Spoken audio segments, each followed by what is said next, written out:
Danger Dolan. So today we count down 10 of the best heroes from World of Warcraft. Now I won't be mentioning villains, nor heroes that eventually turn into villains, nor the alternate reality characters from Warlords of Draenor. This is a countdown of the good guys, starting with number 10. I may be bruised and beaten, but the hatred boils inside me. For every orc that struck me, I will cleave 1,000 of their skulls. Now Gammon was originally part of a rogue-only quest in vanilla through Wrath, and he had to be pickpocketed, and that made him attackable, so people just ganked him 24/7, and it even made it difficult for rogues to complete their quest because he was getting killed all the time. But he would have his revenge in Cataclysm. He was turned into a level 85 elite, basically an open world raid boss, and it was he who ganked noobs, not the other way around. Now during the siege of Orgrimmar patch 5.4, he was arrested by Gorgrond overseers and chained to a tree. Then he has to participate in the fight against Nagrand, and it made for a satisfying conclusion to his story. You are an honorable orc, Nagrand. I regret what I must do. And now moving on to number 9. So this is for a character you may not actually know about since he was never really introduced into World of Warcraft, but he exists in the lore. We have a comment here from Cynius, Broxagar Sourfang, or as the people who know him, Broxagar the Red. He was an orc warrior who saw his fellow orcs die in a battle and was the only survivor. After that, he only wished for an honorable death until he was sent back to the time of War of the Ancients and managed to kill thousands of demons alone in a blaze of glory, and do the impossible, striking a wound on Sargeras himself, preventing him from entering Azeroth. He is barely mentioned in WoW, and it's a shame. So yeah, Broxagar was the first orc ever seen by Night Elves. In fact, he was the first orc to ever step foot on Azeroth. And during that battle at the Well of Eternity 10,000 years ago, he jumped into the Burning Legion's portal and started butchering up the demon armies, eventually piling up a mountain of corpses. And this eventually got the attention of Sargeras, one of the Dark Titans. Broxagar's Axe of Scenarios tore a cut in Sargeras' leg, the first ever known mortal to hurt a Titan, who are essentially gods. But then Broxagar was killed shortly after. Then Thrall was informed, and he was implored to sing songs about Broxagar the Red to his people. And now let's move on to number 8. With this seed, we set root. With time and attention, we should be able to grow shelter from this charred, hostile realm. So Malfurion's Stormrage is a 10,000-year-old Night Elf druid, brother to Illidan, and he fought at the Well of Eternity alongside Broxagar. When the Legion again invaded during the events of Warcraft 3, he pushed them back at the foot of the World Tree. Malfurion then spent a long time trapped in the Emerald Dream, but he was finally freed by Thura, the niece of Broxagar, using the Axe of Scenarios. Now during the events of Cataclysm, Malfurion helps calm the world's raging elements alongside Tyrande, his new wife. He is Chris Metzen's favourite character, and pretty damn cool. Here we will draw the attention of Ragnaros' army, so that others might strike at the heart of his realm. And now let's move on to number 7. By all that is holy, the dragon's flame, seal my fate.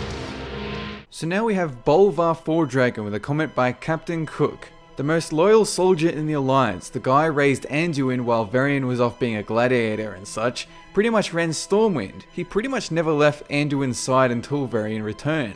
When the Scourge invaded, he led the defense of Stormwind and then laid siege to the Wrathgate prior to his death, and then was dragged away by the Scourge, where he resisted corruption even after severe torture.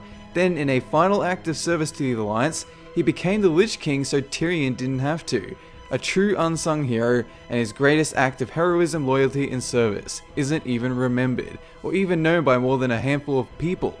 So Bolvar was present during Vanilla WoW at Stormwind, and he's a nostalgic character for Alliance players, but he only really got true story development in Wrath of the Lich King. He fought alongside the Horde at the Wrathgate, but he was betrayed by rogue members of the Undead.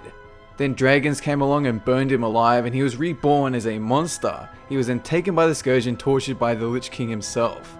After Arthas was killed, he put on the Lich King helm and he became the Jailer of the Damned, which is fertile soil for a future expansion. But the big question is, will Bolvar team up with the forces of Azeroth or betray them like the Lich King did? Tell them only that the Lich King is dead, and that Bolvar Fordragon died with him.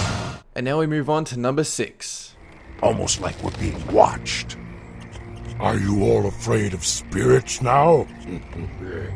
There is nothing here but ancient trees and shadow. So Grom Hellscream is a classic redemption story. He was among the first orcs to drink demon blood to corrupt his race, the first to damn them. He was a villain for a long time, and you can see it in WARLORDS of DRAENOR. But after years of exile in Azeroth, he learned to control it. He befriended Thrall and fought alongside him. But then Manaroth returned during the events of Warcraft 3, and Grom once again drank demon blood, but Thrall and Jaina helped to remove the curse from him. But to truly remove it forever, Grom and Thrall had to face Manaroth, and Grom sacrificed himself, thus saving his people from a demonic fate. The blood haze has lifted. The demon's fire has burnt out in my veins. And now we move on to number 5. We must never forget Theramore! So Jaina Proudmoore, we have a comment from Random Smurf 13. As crazy as it sounds, and probably is, I like Jaina. Not the crazy whitehead kill everything Jaina, but her previous model and pre-mop. All the Alliance wanted to do was fight the Horde and vice versa, but Jaina wanted none of that. She knew Thrall was a good guy, but not looking for war and conquest, but peace just like her. When Garrosh took the Warchief spot, it became harder for her since, you know, Garrosh is Garrosh. Of course, I still think that the whole I'll kill every horde I can find because they bomb my city is complete bullshit and really messed up her storyline, when it could have been so much more had the writers not been lazy. Now Varian is Jaina, and Jaina is Varian. So Jaina is a character who only recently became relevant. She spent years negotiating peace between the Horde and the Alliance, and she set up a kingdom of Theramore until it was bombed to hell by Garrosh Hellscream. Suddenly she went from a character doing nothing for about 4 expansions to suddenly her appearance changes and she goes crazy, hating the Horde for what they did. During the 5.4 cinematic, she strongly urged Varian to dismantle the Horde when they had the chance. Already they plot against us. Seize this moment, Varian. Dismantle the Horde. But now we move on to number 4. I have wandered alone for many years, little Misha. Yet sometimes even I grow weary of this endless solitude. So Rexxar is a half-orc, half-ogre introduced in Warcraft 3. He was involved in the first invasion of Azeroth through the Dark Portal, but he was sickened by the senseless killing from blood-crazed orcs and thus opted to become a reclusive wanderer instead. After spending many years on Azeroth, he helped establish the kingdom of Orgrimmar and earned the title Champion of the Horde from Thrall. He then briefly returned to Outland to protect Thunderlord's stronghold in Blade's Edge Mountain, but he hasn't done much since then, though he is a hugely popular character from Warcraft 3, and hopefully his story will evolve in WARLORDS of DRAENOR. Hold fast, stranger. You shall not stand alone.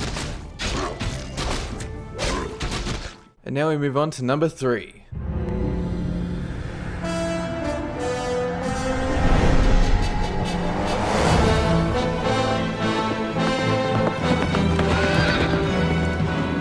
Rise up, Argent Crusaders! The hour of justice has come! So Tyrion Fordring has been around since vanilla. He was a Knight of the Silver Hand alongside Uther. He also had some quest presence in the Eastern Plaguelands, during which he saw his son, the High Warlord of the Scarlet Crusade, defect and then die right in front of him. And since that point, Tyrion would go on to form the Argent Crusade to defeat the Lich King at Northrend, and he and his crusade stormed the fortress of Icecrown and successfully killed Arthas and shattered Frostmourne. Then they crowned Bolvar the new Lich King to prevent the Scourge from killing everything. Afterwards, he and his crusade returned to the Eastern Kingdoms with the intent on cleaning up the Plaguelands. He is also voiced by Bernard Hill from Lord of the Rings. What you are feeling right now is the anguish of 1,000 lost souls. Souls that you and your master brought here. The light will tear you apart! And now moving on to number 2. A hail of death approaches. Bring them to their fate. So Sylvanas, we have a comment from Demagogori 2. For me it's always been Sylvanas, even though I play Alliance, but if it wasn't for the terrible, undead, ripped up clothing look, I would probably roll a Servant of the Forsaken Queen. The reason I like Sylvanas is that she's always looking out for her best interest. She's not a hero in the traditional sense, but she's a hero to herself, and it seems like at every turn she's just getting punished for no reason, but makes the best of it. She didn't ask for a lot in life, but she's going to make the best of it, even go a little power mad during the process. Though I think unlike Garrosh, if it comes to a certain point, she would back down as opposed to going on her pride or insanity. So Sylvanas was the Ranger General that defended Quel'The Last in Warcraft 3, but Arthas ripped out her soul and transformed her into a Banshee. After the Lich King's power over her faded, she broke off from the mindless Scourge and formed the Forsaken Army with her as the Queen in the ruins of Lordaeron. Soon after, they joined the Horde and ended up helping kill Arthas as the revenge for making them undead in the first place, but Sylvanas realized that just like him, she too would be doomed to darkness and torture in the afterlife. So she formed a pact with the Valkyr to survive as long as they do, and she started shiftily extending the Forsaken's reach throughout northern Lordaeron. Her story is very intriguing, there's lots of directions it could go, and it seems inevitable that it will. Though just as Demogorgon mentions, there's probably no chance she'll go insane or get swallowed by pride. Rise, my angels. Let your screams fill the streets of Orgrimmar with terror. But now let's move on to number 1. In the face of this cataclysm, I've seen how truly fleeting our lives can be. And I, for one, will not waste another second of mine. Oh yes, Thrall. Who else could it be? We have a comment from Thumpasaurus Rex. As an avid Alliance supporter, I can firmly and confidently say Thrall is the most epic hero of them all. He killed Deathwing when we tickled the fat bastard's feet, helped kill Manoroth, saved the Tauren, helped kill Archimonde, founded Orgrimmar, may have shagged Jaina Proudmoore, was war chief of the Horde, and on and on. So Thrall was raised as a slave under humans until he was rescued by Doomhammer, who upon his death bestowed Thrall with the title of War Chief. Thrall made a ton of friends, including Trolls and Tauren, and he helped stop the Burning Legion at the World Tree, and he, alongside Jaina, conducted peace negotiations between the Alliance and Horde, which was unheard of at the time. During Cataclysm, he left Garrosh in charge, which turned out to not be that great of a choice, and he chose instead to help quell the elements and save the world. Although it is a shame that they made Thrall so super powerful and godly, when his real charm comes from how average and willing to improve he always is. So after the siege of Orgrimmar and the subsequent sacking of Garrosh, he admitted he made a mistake there. And he will play a big part in the alternate DRAENOR upcoming, bringing Garrosh to justice for his crimes. One would think. That is it for this top 10 list. If you'd like to suggest another top 10, head on over to reddit.com/r/thediddyguides. Have a good one.